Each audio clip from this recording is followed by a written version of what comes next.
I am really excited tonight to tell you three things. First, why are robots good? Why don't we have them? And how are we going to make them happen? So, in order to explain the first one, why are robots good, I'm going to have to step back and give you the big picture.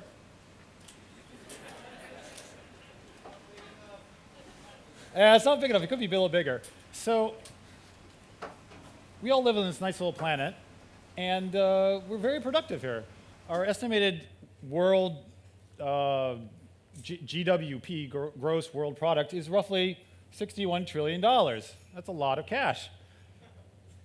But where's most of this come from? Most of this actually, this productivity, it comes from factories.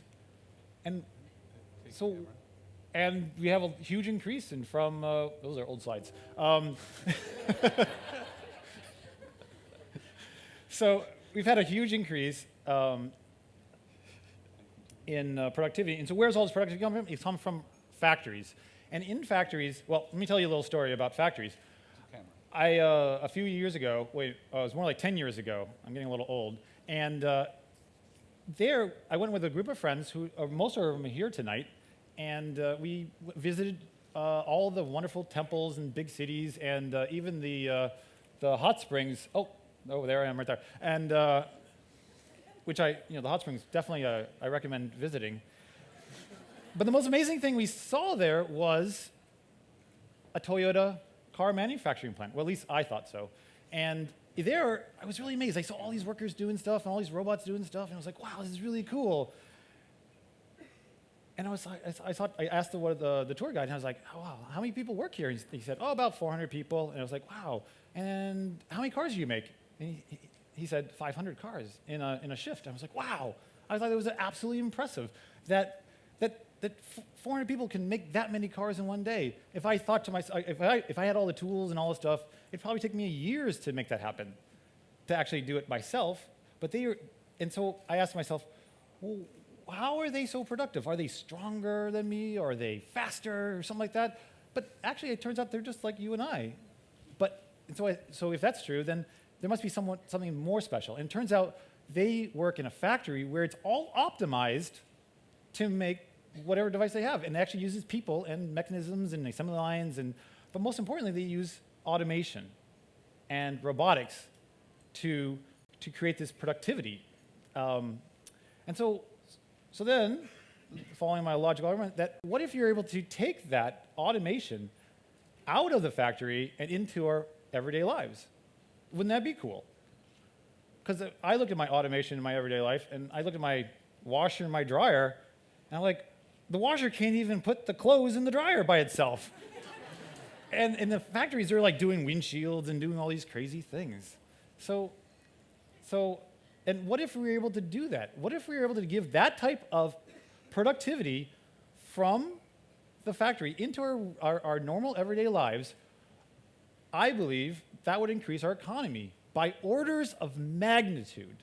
Not just like a little gain here and there, like 1%. I'm talking in the hundreds of percent change. So that number I had before, that 61 trillion, multiply by that by, may say, 200. That could be our total GWP 100 years from now. And so that's the game I want to play. I want to play big games. So why are robots good? Robots are good because I think they'll do great things for our economy. And besides, who wouldn't want to have a robot? I think it's one of those innate things that you want to have.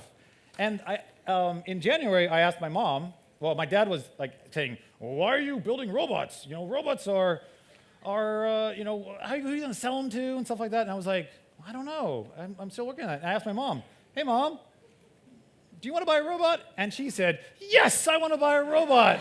And I was like, "Great, I got a first customer." But and so then my second question was, why don't we have them in our everyday lives? Why aren't they around? If they're such a good idea and they're going to be so productive, why aren't they here? Good question. I mean, there's little Roombas running around, and there are a couple other robots. But why don't we have the robot they promise us in the world's fairs and stuff like that? And my answer to that question is, robots are hard. They're hard to do. one of the reasons why they're hard is they're a complex combination of mechanical systems, electrical systems, and software. Lots and lots and lots of software. And in order to do that, in order to build this complicated thing, you have to have really awesome mechanical engineers, really awesome electrical engineers, and really fabulous software guys. So, and all those guys, I found out, because I came from the software world, so I'm in this camp over here, and I started talking to some mechanical engineers, and they talk a completely different language. I mean, it was really hard to even talk to them because they are always saying, "Oh, that's a software problem," and I'm saying, "No, your systems are not working correctly," and they're all blaming each other, and it's really hard to actually get them to all work together. But I think we found a way to make that happen. We give them food. So after that, so robots are hard. But there's even more problems. So if it was just one problem, that's not a deal breaker. But there's also very little investment going into robotics today. Very, very little, especially personal robotics. Japan puts most of the money into personal robotics because they see as their national, what do you call it? A national duty to do this. So to handle a lot of their elderly people. And if there's no investment in it, then people won't work on it. So if there's any VCs in the room, let's get some money into robotics. And the reason why, one of the biggest reasons why there's very little investment in robotics is because there's no market for robotics today. Because robots can't really do anything that useful that you're willing to actually spend a lot of money for. So if there's no market, then there's no investment, and there's no investment, there's nobody's working on it, so thus we have no robots. And that is a sad day. Well, for you guys, we have robots. So this is a classic chicken and egg problem, that without robots, we can't develop useful apps, and without useful apps for the robots to run, there's no robots. So the question is, so that's why we don't have them.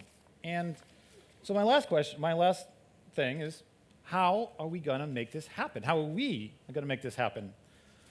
Well, first, we cannot do this alone. Actually, we don't want to do this alone because it's more fun to do it with other people. And so what we are doing, our strategy, is actually create a community of people, of researchers, developers, and industry, and get them to work together to make this a market and a real thing.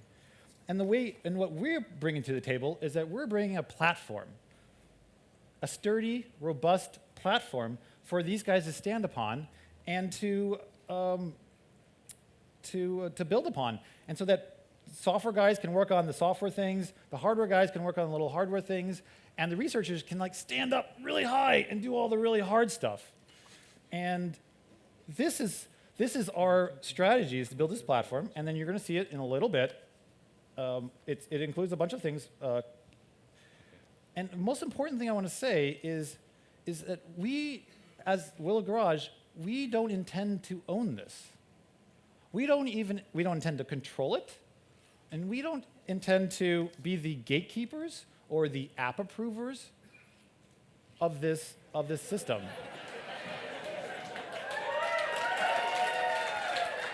But most importantly, we don't intend to slow it down. We want to accelerate this. We want to put the pedal to the metal and make this happen because I'm not getting any younger. I want to make this happen in my lifetime. So this is why I started Willow Garage, and this is the vision of the company, to make robots happen and to make this an industry.